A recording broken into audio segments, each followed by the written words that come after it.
இரத்தத்தில் இருக்க சர்க்கரை அளவை கட்டுப்படுத்த, வாய் குடல் புண்களை குணப்படுத்த, நினைவாற்றலை அதிகரிக்க, எதிர்ப்பு சக்தியை அதிகரிக்க, இரத்தச்சோகை, கேன்சர் போன்ற நோய்களை தடுக்க அற்புதமான ஒரு ஆகாரம் நம்ம பழங்காலத்திலிருந்து இருக்குது. அந்த ஆகாரத்தை தான் நம்ம இந்த வீடியோவில் பார்க்க போகிறோம். வாங்க வீடியோக்குள்ளே போகலாம்.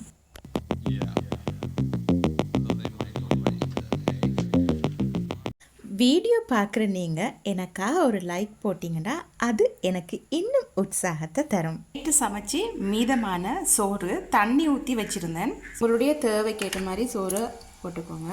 தண்ணி தேவையில்லை. நம்ம தண்ணிக்கு பதிலாக தேங்காய் பால் போட போகிறோம். தேங்காய் பால் உடம்புக்கு நல்லது.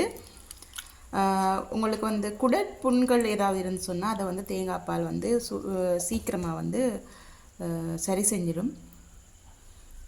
சிலவங்க இந்த தண்ணியோடையே கொச்சிக்காய் வெங்காயம் எல்லாம் போட்டு சாப்பிடுவாங்க. ஆனால் நான் தேங்காய் பால் சேர்த்து தான் சாப்பிடுவேன். என்னுடைய சோறை பார்த்தா உங்களுக்கு கேக் மாதிரிக்கு இருக்கும். என்ன கட்டி கட்டியாக இருக்குன்னடா கட்டி கட்டியாக எடுத்து வைக்கிறேன் அப்படின்னு சொல்லி உங்களுக்கு நினைக்க தோணும். என்னென்னா நான் சமைக்கும் போது தண்ணி கொஞ்சம் அதிகமாக சேர்த்து தான் சோறு சமைப்பேன். காரணம் இப்போ நம்ம அதிகமாக குயிக்காக சாப்பிட்டுட்டு போயிடும், விழுங்குவோம். இப்போ விழுங்குற நேரத்தில் வயிற்றுக்குள்ளே போகிற சாப்பாடு நமக்கு விரைவாக செமிப்பாடு அடையணும் அப்படின்றதுக்காக தான் நான் தண்ணி கொஞ்சம் அதிகமாக வச்சு இந்த மாதிரி பொங்கல் பதத்துக்கு மாதிரிக்கு சமைக்கிறது காரணம். ரொம்ப ஒண்டொண்டாக உதிர்த்தி எடுக்க முடியாது என்னுடைய சோறுகளை. இதுக்குள்ளே கொஞ்சமாக மூணே கருவேப்பிலையே சின்ன சின்னதாக வெட்டி வச்சுருக்கேன். அதுக்கப்புறம்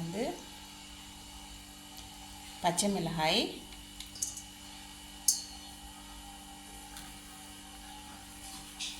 சின்ன சின்ன அரிஞ்ச வெங்காயம்,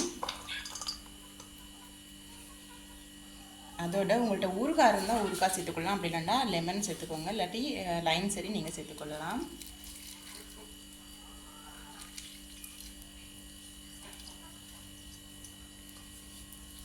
உப்பு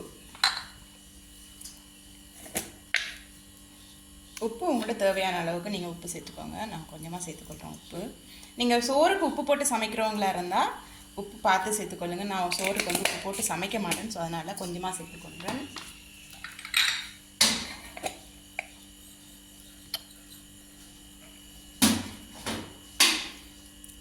கொஞ்சமாக சின்ன சீரகம் அந்த மணத்துக்கும் டேஸ்ட்டுக்கும் உடம்பு குளிர்ச்சியாக இருக்கிறதுக்காகவும் சேர்த்துக்கொள்கிறோம். செமிப்பாட்டுக்கு ரொம்பவே நல்லது சின்ன சீரகம். இப்போ இது எல்லாத்தையுமே நல்லா கையை வச்சு நல்லா பிசைஞ்சிருங்க. அந்த டேஸ்ட் எல்லாம் ஒன்றா ஊறுற மாதிரிக்கு நல்லா பிசைஞ்சிருங்க. நல்லா பிசைஞ்சதுக்கு அப்புறம் நீங்கள் தேங்காய் பால் உங்களோட தேவைக்கேற்ற மாதிரிக்கு தேங்காய் பாலை சேர்த்துக்கோங்க.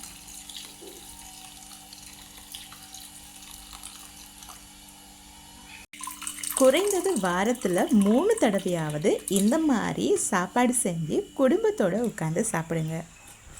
பெரியவங்களுக்கு மட்டும் இல்லை, சின்னவங்களுக்கும் ரொம்பவே ஹெல்த்தியான ஃபுட் தான் இது. இந்த மாதிரி இந்த சாப்பாடு செஞ்சு சாப்பிட்டு எப்படி இருந்தது அப்படின்னு சொல்லி கமெண்ட்டில் சொல்லுங்கள்.